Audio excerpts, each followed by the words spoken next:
டிட்வா புயலை எதிர்கொள்ள தமிழ்நாடு அரசு எப்படி தயாராகி வருகிறது என்பது தொடர்பாக அமைச்சர் KKSSR ராமச்சந்திரனுடன் நம்முடைய செய்தியாளர் அபினேஷ் கலந்துரையாடிய காட்சிகளை தற்போது பார்க்கலாம். சார், இப்போ டிட்வா புயலுடைய நிலை என்னவா இருக்கு? குறிப்பா இந்த டெல்டா மாவட்டங்கள் என்னென்ன அறிவுரை கொடுத்திருக்கோம், என்னென்ன முன்னெச்சரிக்கை நடவடிக்கையுடைய தற்போதைய நிலை என்ன சார்? டிட்வா புயலை பொறுத்தளவிற்கு நம்முடைய முதலமைச்சர் அவர்கள் வானிலை ஆய்வு மையம் என்றைக்கு எச்சரிக்கை செய்ததோ அதில் இருந்து தொடர்ந்து அதை கண்காணிக்க வேண்டும் என்று சொல்லி அதிகாரிகளுக்கு உத்தரவிட்டு அந்த மாவட்ட நிர்வாகங்கள் சரியான முறையில் செயல்பட்டு கொண்டிருக்கிறார்கள்.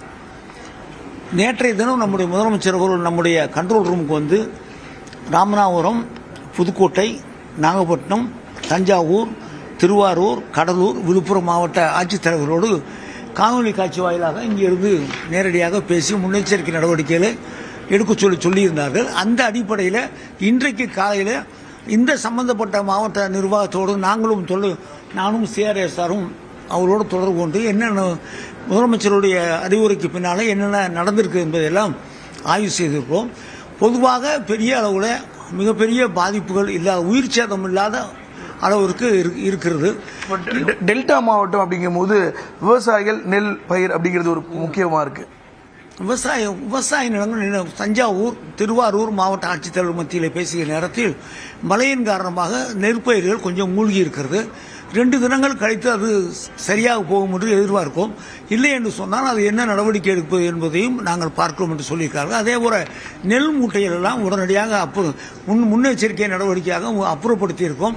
அதில் பெரிய சேதங்கள் இல்லை என்பதை சொல்லியிருக்கிறார்கள். டெல்டா மாவட்டம் போது நீர்நிலைகள் அதிகமாக இருக்கக்கூடிய ஒரு பகுதியாக இருக்கு. இப்போ இந்த மழை பொழிவுல நீர்நிலைகள் நிரம்பினாலோ அல்லது கரையோர மக்களுக்கான என்ன பிரிகாஷன்ஸ் எடுத்திருக்கிறோம்? அதாவது WRD டிபார்ட்மெண்ட்ல இருந்து அந்தந்த கண்மாய்கள், அணைகள் எவ்வளவு தண்ணீர் இன்புட் உள்ள வருகிறதோ அது வெளியேற்றணும்னு சொல்லி பொதுவான ஒரு அறிவுரை எல்லா சென்னையாக இருந்தாலும் சரி, தமிழ்நாடு பூரா இருக்கிற WRD டிபார்ட்மெண்ட்டுக்கு அது அறிவுரை வழங்கியிருக்கோம். அந்த அடிப்படையில் எந்த இடத்திலும் கம்மாயோ அணையோ யாருக்கும் தெரியாமல் திறந்து விட்டோம் என்ற சூழ்நிலை இல்லாமல் அதை முன்னெச்சரிக்கையாக அதிகாரிகள் பார்த்து கொண்டிருக்கிறார்கள்.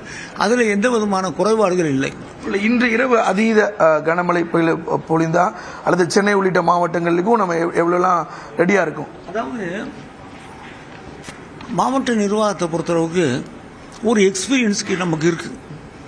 போன தடவை புயல் வரும்போது எப்படி இருந்தது, மழை வரும்போது எப்படி இருந்தது, எங்கெங்கே தண்ணீர் தேங்கும் என்பதெல்லாம் பார்த்து அது ஒரு எக்ஸ்பீரியன்ஸ் வச்சிருக்காங்க. அங்கே மழை நீர் வடிகால் வாய்க்கால்லாம் கட்டியிருக்காங்க. அது போக எந்த இடத்துல சரி செய்ய வேண்டும் என்று சொல்லியிருக்காங்க. இப்போ நம்ம இடத்துல நம்முடைய NDRF SDRF சேர்ந்து 28 NDRF SDRF வந்து நம்மகிட்ட வந்து 28 ரெடியாக இருக்கிறது. சென்னை, விழுப்புரம் போன்ற அந்த முக்கியமான இடங்களில் நாங்கள் தயார் வச்சிருக்கோம். இதுவும் காணாது என்று சொல்லி இன்னொரு 10 வேண்டும் என்று கேட்டோம். அவர்களும் 10 டீம் வந்து கொண்டிருக்கிறது, விமானத்தில் வந்து கொண்டிருக்கிறார்கள். அது போக கடற்படையினுடைய உதவியும் நாம் கேட்டிருக்கிறோம். ஹெலிகாப்டர் தேவை என்று சொன்னால் அதுவும் வேண்டும் என்று கேட்டிருக்கிறோம். எல்லா வகையிலும் பிரிகேஷன், எல்லா வகையிலும் முன்னெச்சரிக்கை நடவடிக்கை நம்ம முதலமைச்சர் எடுத்திருக்கார்கள்.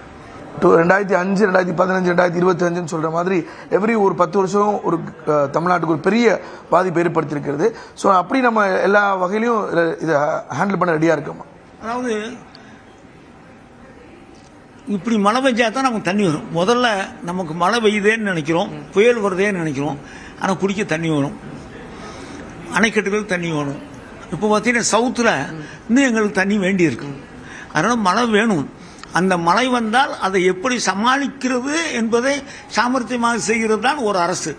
அப்படி சாமர்த்தியமாக அதை கையாளுகிற அரசு நம்முடைய அரசு.